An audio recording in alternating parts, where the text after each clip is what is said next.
So how did you end up in Vietnam then? You've been here for 7 years. Ooh, I think similar to you, I planned to do 6 months, planned to do Southeast Asia, and then never left Vietnam. So unlike any other place I've ever been. It's just sensory overload. But you see it from a different point of view. You're kind of like, I'm home now.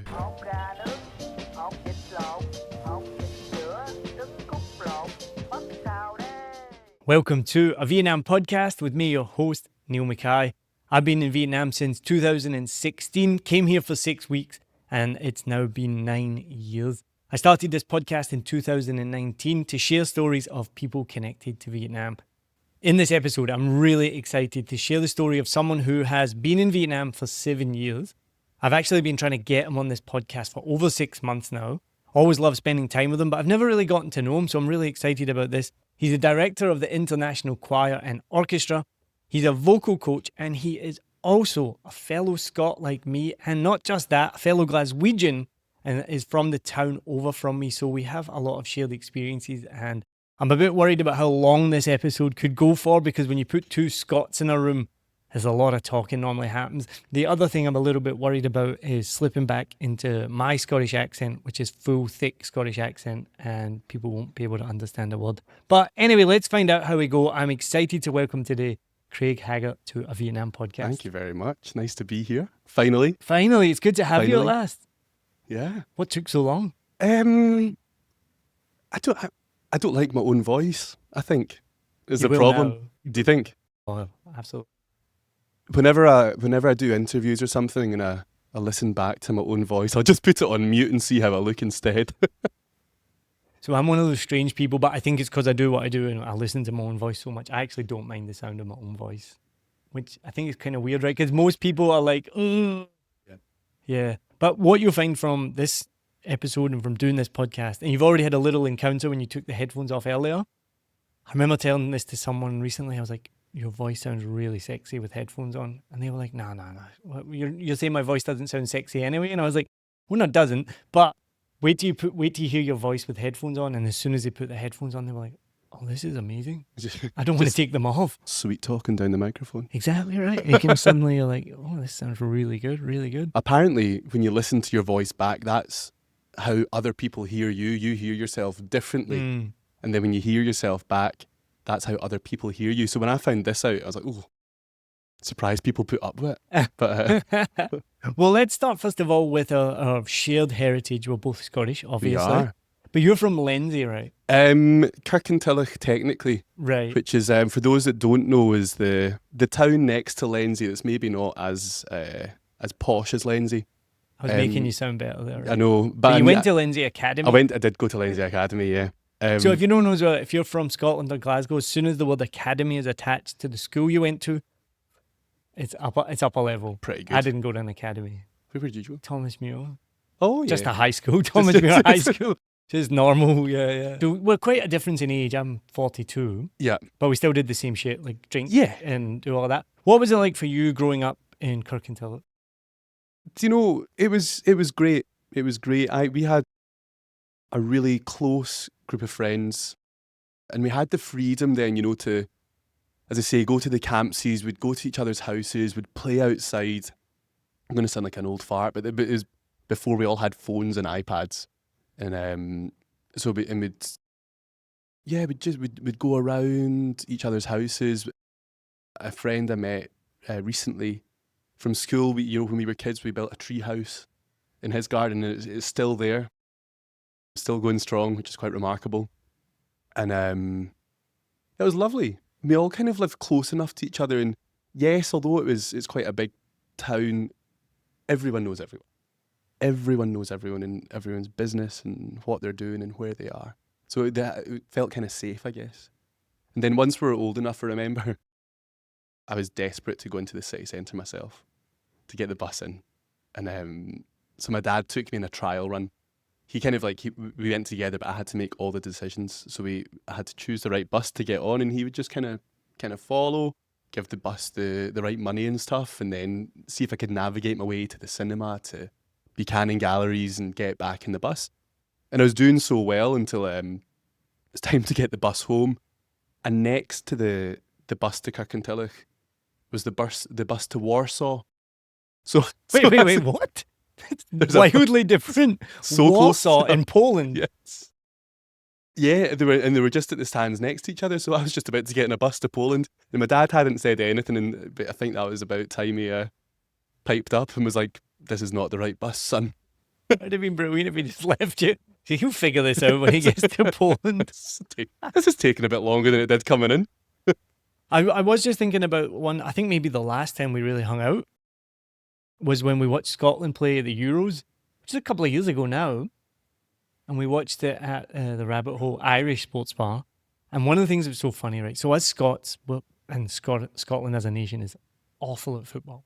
They have been for many, many years. But we have such hopes. We have such hopes that we're going to do better. I mean, I remember all the way back to the 98 World Cup, which was just after you were born. But I remember watching the 98 World Cup. We played Brazil in the first game. We played Norway in the second game, I think. And then we had Morocco in the third game. We needed a draw. And we're so hopeful and optimistic. We got beat 3-0 and, we're out right away. And one of the things I remember is me and you were talking about this game. And we're like, it's the first game of the tournament. And you're so filled with hope and wonder. And you're like, what if we win today? But what if we qualify? I mean, Greece won it 20 odd years ago. What if we got to the semi-final? What if we won it? You just never know in football what could happen. We got fucking smashed in the first game, and we got smashed in the second, and the third game was even worse, and we went home immediately, and it was like, we just get our hopes up. But there is still always that hope. Yeah. Even there's a track record of being awful. There is always that in the back of your head is, what if? And in Vietnam, the football times are late, awful times to watch it, that you force yourself. I'm going to watch that game that starts at 2:00 because what if? Yes. It's the hope that kills you. It is the hope that kills you. I just remember our hopefulness right before that game, and I think we let in a goal after about 10 minutes or something. It just dissolved immediately. I feel that Scottish people, I used an analogy the other day, but like magnets, we repel each other. I've been away from Scotland for over 20 years now. Can count on one hand the number of Scottish people I've met, befriended, hung out with. Really, really not many. And not on purpose, not because I've met them and I don't like them. Just not generally somebody that I hang about with so much. Whereas, we're talking about the Rabbit Hole Irish Sports Bar. Irish are the complete opposite. I've travelled all around the world. You always meet groups of Irish. We lived in a shared house in Melbourne, downstairs. It's a shared house of Irish people. They all meet each other. They know, like, who's your cousin? I'm cousins with blah, blah, blah. And they make a connection. That's why we have Irish bars, because they need somewhere to go. Scottish people, I feel like, are the complete opposite. Do you think that's correct, or is that just my opinion? There's more of the Irish. There's more Irish than there are Scots. Because whenever I meet a Scottish person, I get quite excited. I want to be the their opposite friend. to me. And there's just not Maybe that. it's just me. Maybe I'm just a dick. I don't know. Moved away from you. I left for a reason. And there is, the Irish have got that culture of the Irish bars and the Gaelic football, the Gaelic football. I think there's more opportunities and more of them to kind of be as one. But for the Scots, I don't know. We don't really have we've got a Burns supper. Purposefully stay away from that. Well, I think I can see the problem. Well, yeah, mate, it's me. So, but what I think it boils down to, so I was thinking about this the other day, I think I was talking to someone about it. I think it sadly does come down to football. Because in Ireland, maybe the Republic of Ireland, they don't have that same division, definitely between the North and the South maybe, but in Glasgow especially, it's so divided. And so, not naming any names, but there was a friend of yours that came with us to watch that game. And she did not like me at all because I was a Rangers fan. I'm not even really a Rangers fan. Like, I don't care. I was a season ticket holder when I was younger, and she was a Celtic fan, and I just don't care. Like, I couldn't give a shit. I've met Rangers fans who care, and they try and talk to me like I'm a bigot, or they try and talk to me like I'm into it, and I'm like, I literally don't care. Like, it's not just Celtic fans. I think they're both as bad as each other. But I think that is part of the problem why Scottish people don't come together, because immediately it's what school did you go to, where are you from, what team do you support, all of that. Blue. I've even had a taxi driver here ask if I'm blue or green, and I don't mind. I don't support either way, but that if you get asked that by a taxi driver in Glasgow, then you've got to make a calculated decision of Partick Thistle is always the answer. Yeah. Where am I? Where am I going? Yeah.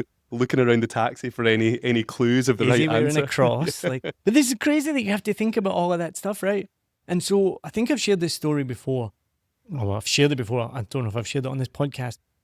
For me, the turning point was I was in New York and Celtic were playing Dunfermline. They weren't even playing Rangers. They were playing Dunfermline in the Scottish Cup final. And I'm 3,000 miles from home. This is awesome. I must have been 20, 21, 22. I was over 21 because I could drink, so 21, 22. I went on an online forum. This is before Facebook, before all of that stuff. Literally, it was an online forum. And I was like, where can I go watch this game? So somebody told me to go for this bar. Couldn't find it. Found it eventually.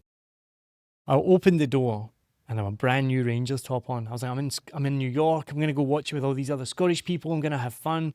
I got the door open. About that much.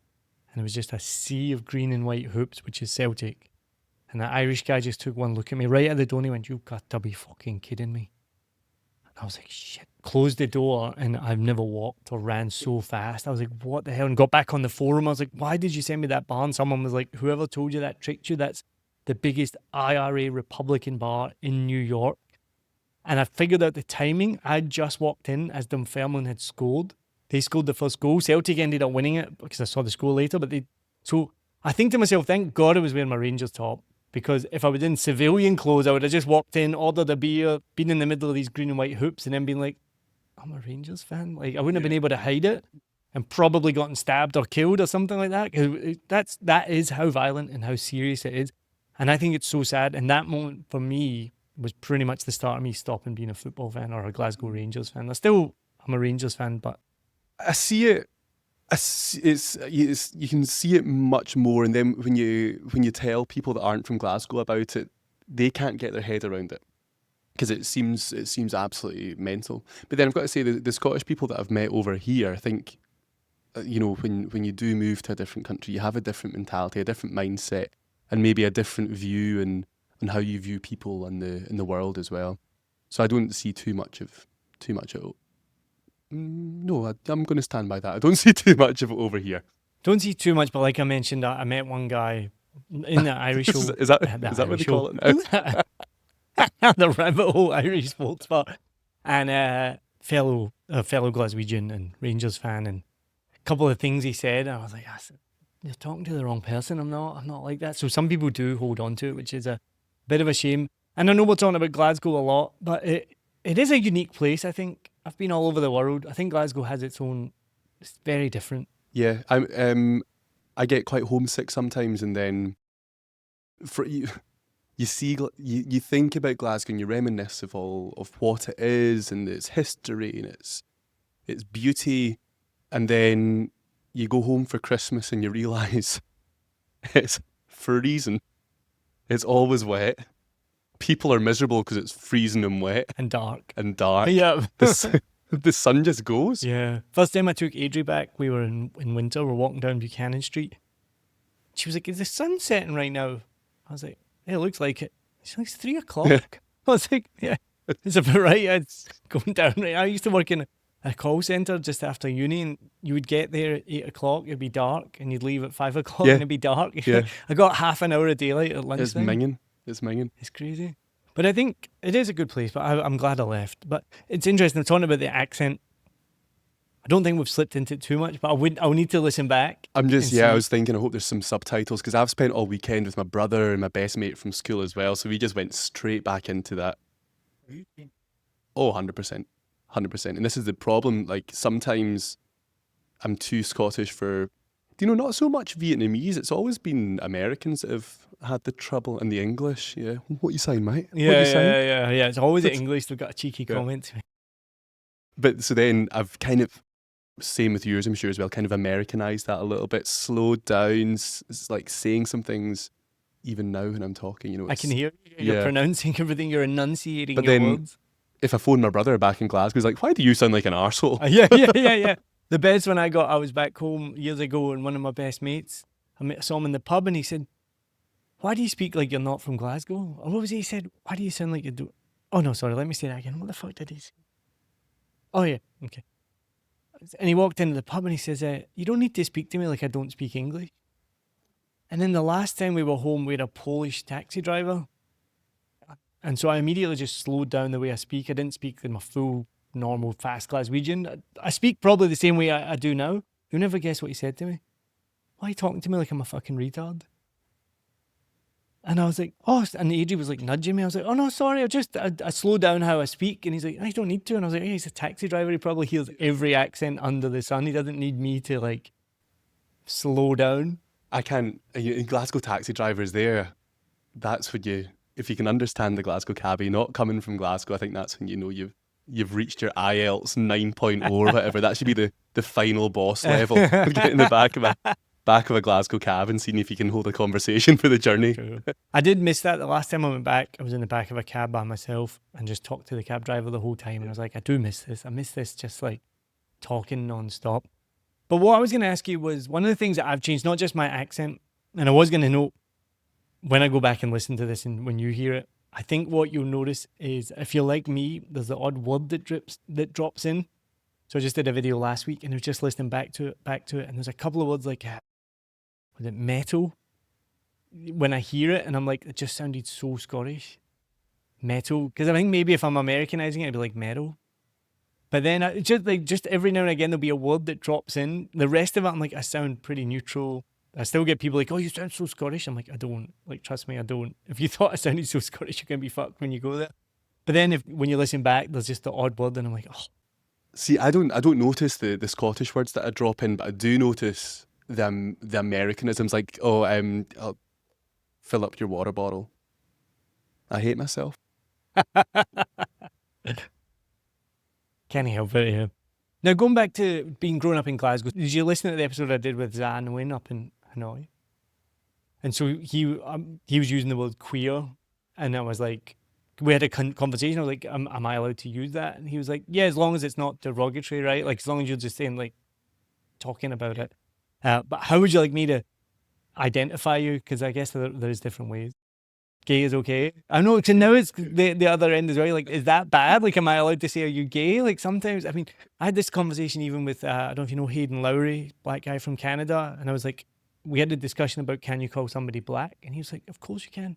It's just a description. Yeah. It's like, it's no offense to being like the black guy. It sounds worse when you try and not say that, you know, like I'm thinking about my grandparents who, try to be PC, but the way you kind of manipulate that, and it's like I use it quite normally now, and I still feel a little bit inside me. And sometimes I see people react when I'll be like, "Oh, the black guy," and they'll be like, "So call you gay is okay, right?" Yeah. Cause that's what I'm like. What do you say, right? So, growing up in Glasgow, you're I was gonna say obviously gay. It's not obviously gay. It's obviously gay to me because I know that you're gay. You're not obviously gay, but you're obviously gay to me because I know that. What was that like growing up in Glasgow? Because I mentioned to you earlier, for me, I'm a little bit older. It was definitely a different time. I've talked about it, and I don't know if I've told you that. I'm sure I have. I used to be homophobic. Did I tell you that? No. So I've talked about it on this podcast a lot, and it was going to America. I met someone who was bisexual, a guy who's bisexual, and I was like, he's just a fucking guy, he was just cool. And I was like, you're an idiot. And he was part of that Rangers Celtic thing. I went to football games. Wasn't my family, I didn't come from a homophobic family or anything like that. But grandparents, they're older, they'd make some, I think they called Michael Barrymore a big poofter one time or something like that. Remember the TV presenter who was gay, and then he got charged with attempted murder or something like that. So there was a couple of negative comments. So anyway, I was homophobic for no real reason. I snapped out of it as soon as I went to America, and now I'm thankfully not at all. But I know that culture in Glasgow, from me growing up, was going to football anyway, very masculine. I didn't really know anyone in my school was gay, for sure. I know at least one person came out years later, but going through high school was totally different. Nobody came out. Now, from what I understand from like Gen Z, it's completely normal to come out at a younger age. You're kind of in between those two generations. So what was it like for you? Yeah, I was overall quite lucky. I remember I came out early as well. I was 14. I must have been 14 because it was my brother's 13th birthday. So I kind of stole the limelight from that a wee bit. You still remember that? It was fucking 13th birthday. So I told my best friend in MSN. It was MSN Messenger back in the day. ASL. Someone said that. If you know what ASL means, you need to rest your knees. Check your back. For me, it's rest my back. Yeah. And I said to him, "Oh, don't tell anyone, but I might be bi." said, oh yeah, okay, don't worry, I won't tell anyone. Next day in school, Craig, are you gay? Are you gay? Are you gay? And at that point, at that point, I was like, I knew I was, and I could either do this now, rip off the plaster, or deny it, like a teenage gay. Like, no. So then I said, you know what? Yes, I am. And of course, that news spread like wildfire. And not when I was at school. I think there was a couple of guys who were friends. I think they kind of came out in their final year when I was sort of starting. So it wasn't like a big taboo thing. And on the whole, I think about 90%. You're always going to get bullied in high school for something. And just so happens that being gay was quite an easy one to. That's like, we don't have to think about that or do anything clever with it. That's sorted. I got bullied for looking like Damien from The Shining. So I just got called Damien like repeatedly, and it's just so stupid. Now I look back, I'm like, why did that bother? Yeah. When I met my mate last weekend, and we're just reminiscing of all the stupid nicknames we gave people in school for doing something you can't, just so redundant, just a tiniest little thing. I can't think of any off the top of my head now though. But we had a similar one, but it wasn't even a nickname, it was just his name.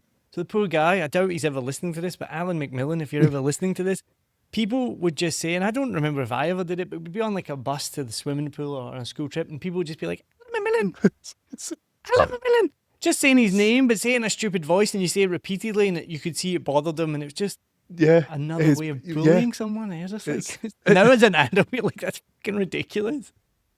Yeah. Have you had a couple? I can't remember any of them now off the top of my head, but it's just, you do one thing that can just ruin your high school life. Yeah, for sure. And it could be, my other nickname I got was Kukas. Kukas? So when you apply for uni in Scotland, you have to apply through UCAS. Yeah, right. So we're sitting in this big assembly, we're getting lectured about the UCAS application.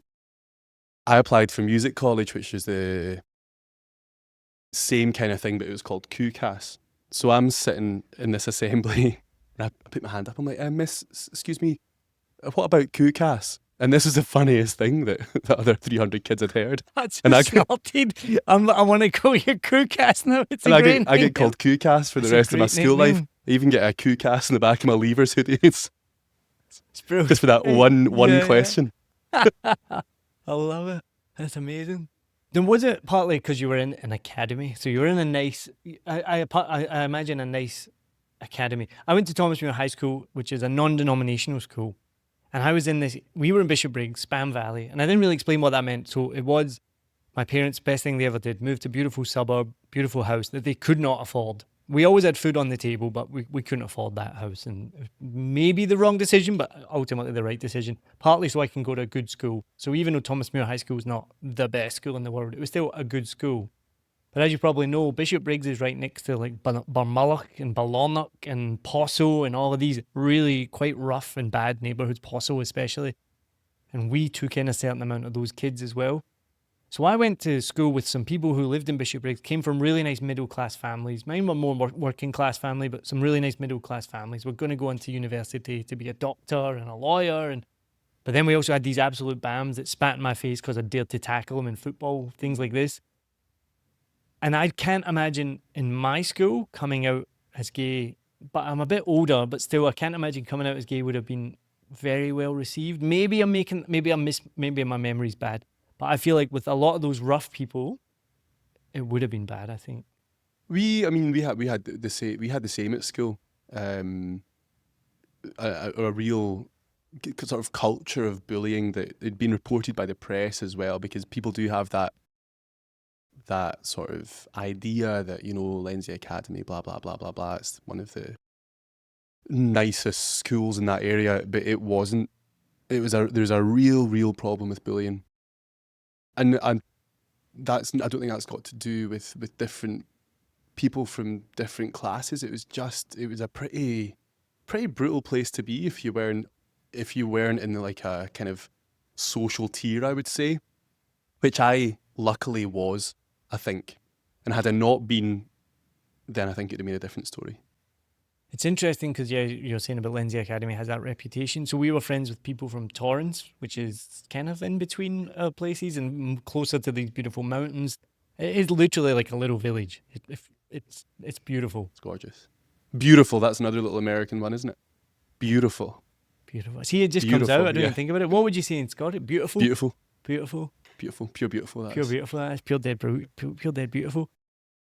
And so we were talking to Martin Cappy, our friend, still friends with him to this day, and we learned about the bullying from their school, and it was next level to ours. Theirs was more physical bullying. Ours was more name calling. Like, I don't really remember anyone getting in physical fights. It was pretty rare. They would do things like get metal rulers and hit your shins with it. Yeah. You do that as well? We'd never heard that. We only learned about that when we were out of school because we befriended him kind of after school age. So we were kind of university, and he was telling us they would do things like grab a leg each and then pull you up against a lamp. Oh, see, that was always an old wifey's tale. That one, the lamppost, one leg each, and the balls in the post. Yeah. I'd never seen it, but that's what he said. The kind of stuff that they did. Yeah. I was like, we did next level. We had a lot of, if you like sort of bend down behind someone and then push them back and then trip over you. It's funny though. But that's as far as the physical bullying went. Yeah, there was from the bullying point of view, it wasn't physical, but we had fights. Oh, great fights out in the rugby field. Because where our school was. There's the difference. They played rugby. We didn't play rugby at our school. That is the difference. Even though rugby is so violent, that's the tough sport. We didn't even. I don't even remember seeing a rugby ball. Never mind playing it. Yeah, that you're right enough there. So out in the rugby field, as we were sticking our fingers up each other's arses. That's the thing. The rugby is. In the scrum, and then that's people always thought. I played rugby at school. They're like, oh, you're just playing that because you're gay. It's like, no. Did that really happen? Yeah.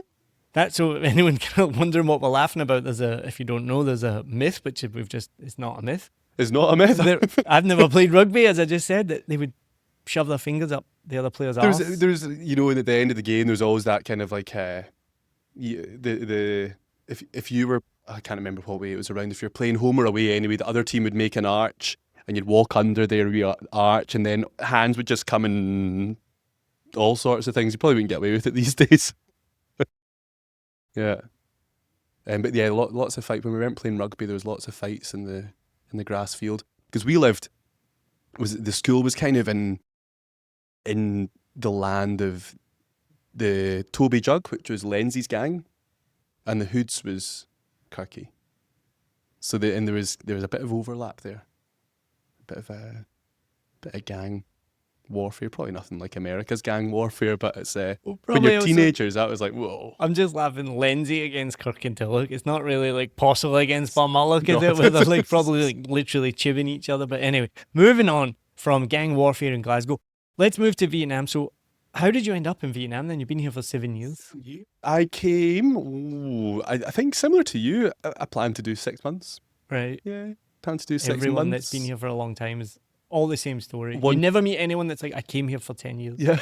No, but I've never met anyone who said that.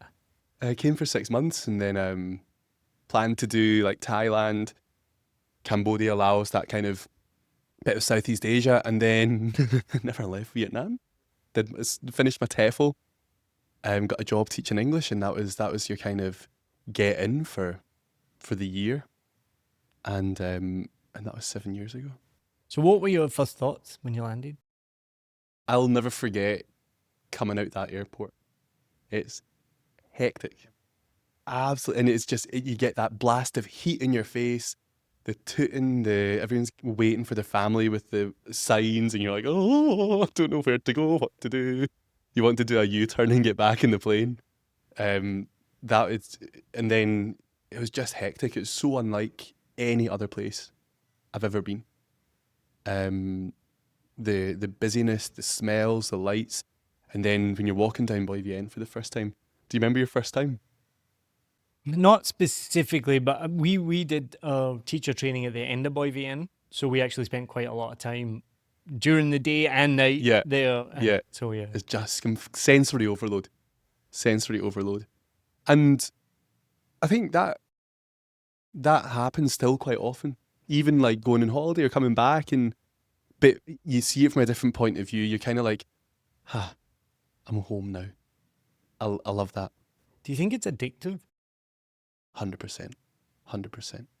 I think especially what I like is once you've been here for so long, you can negotiate and navigate it all with ease. You feel a bit of an expert, a bit of a guru in the subject. That'd be my mastermind subject. It's how to navigate the Vietnamese roads.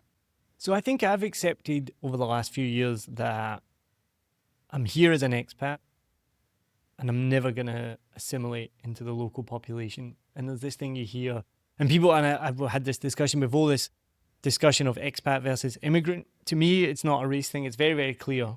An expat is somebody who leaves their hometown, home country for a set amount of time and they intend to go back. Even though I've been here 10 years, I still probably intend to go back. An immigrant is when you leave your hometown with no intention to go back home. You have literally emigrated to another culture. So let's not get into that debate of expat versus immigrant. I still call myself an expat. I'm not an immigrant. I've also come to terms with the fact that it is, well, one, I don't speak the language, but even if I did, it would be almost impossible to assimilate into the local culture. It's just not my culture.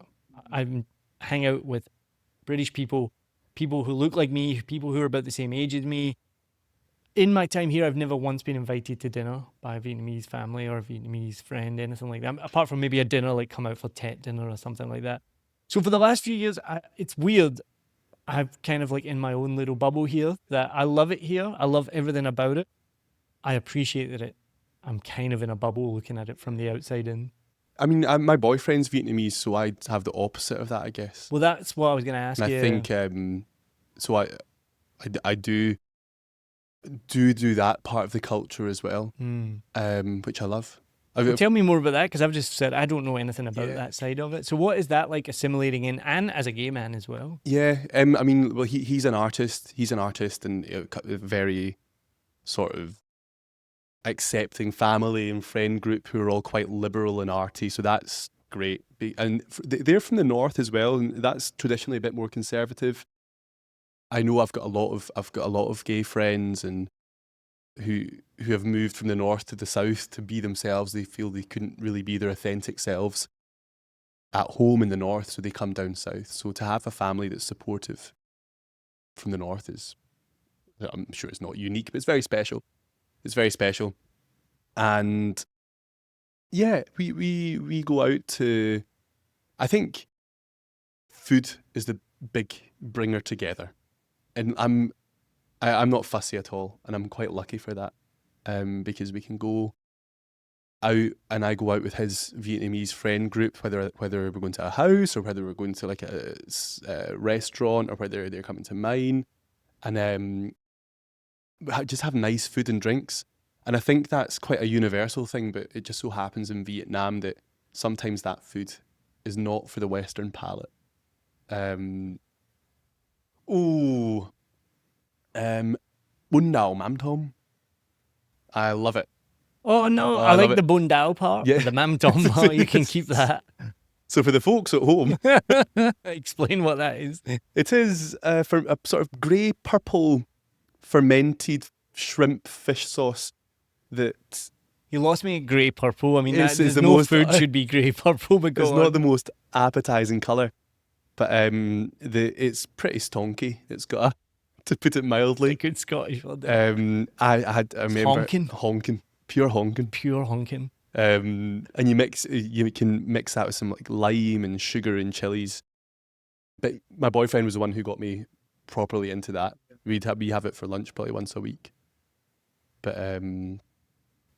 yeah. What about the only thing I've really tried? I think that I not regretted, but like I tried some intestine one time, which it's not like terrible. It's just rubber. It's just literally just chewing rubber. I was like, I don't want to eat this. I don't want this in my mouth. I think when you think it, if you didn't know it was that, there's that kind of like. I actually didn't know what it was. Okay. So I was at a school teaching, and they were having a big, I think they were having like a cooking competition. So each group were doing a different dish, and they're like, "Teacher, you come and try this." tried a bit. And as soon as I bit into it, and then I knew, I was like, and then I kind of thought about what it looked like, and I was like, this is intestine. Yeah, I felt really bad because it was their dish, but I had to. I ate the broth a bit, but not Yeah, the. no, I love all the organy bits. The only thing that I probably wouldn't go near is I think it's called, I'm going to mess up the pronunciation, Hoi An, which is like the blood soup of the whatever animal it comes from. But it's not like, we've got black pudding in Scotland, which is dried and congealed and dark and peppery and tasty. I think this is just like a bowl of blood with wee bits on top. I think I'm okay in that. Yeah, I've seen other dishes like on the best ever food review show. It was like pig's ear in a salad. Love it. I think that looks quite delicious. It's great if you Demi. Have you been to Demi Brewing? No, I've tried their beer, but not to the brewery. They do that's a great dish there. Oh, I need to go back there soon, actually.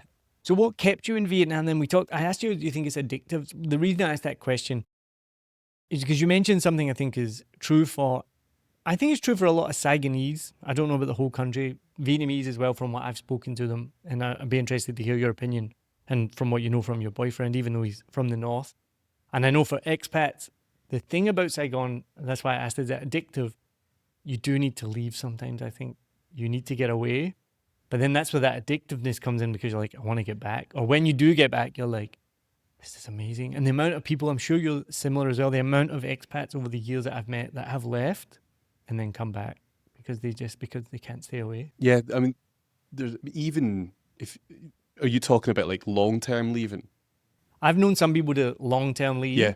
But I'm mostly talking about even for myself, every few months or every few weeks. You need like, to get I've got to get out of here. Like, we're going away glamping this weekend just down south by about an hour. Yeah, we were off to Mainé for a couple of days. Yeah, you got to get away to Mainé or Vung Tau or Dalat. Because it can be it is so busy, and it can be so suffocating and hot and noisy and polluted, full of traffic, that it's so important. Because if you have a bad day at work and then get stuck in traffic on the way home, arrive home in a foul mood, and it's hard to come back from that. So really important to get away, and especially just to the beach. If I'm feeling homesick, Dalat is my little safe have some space. Dalat wine and pretend it's butt-fast.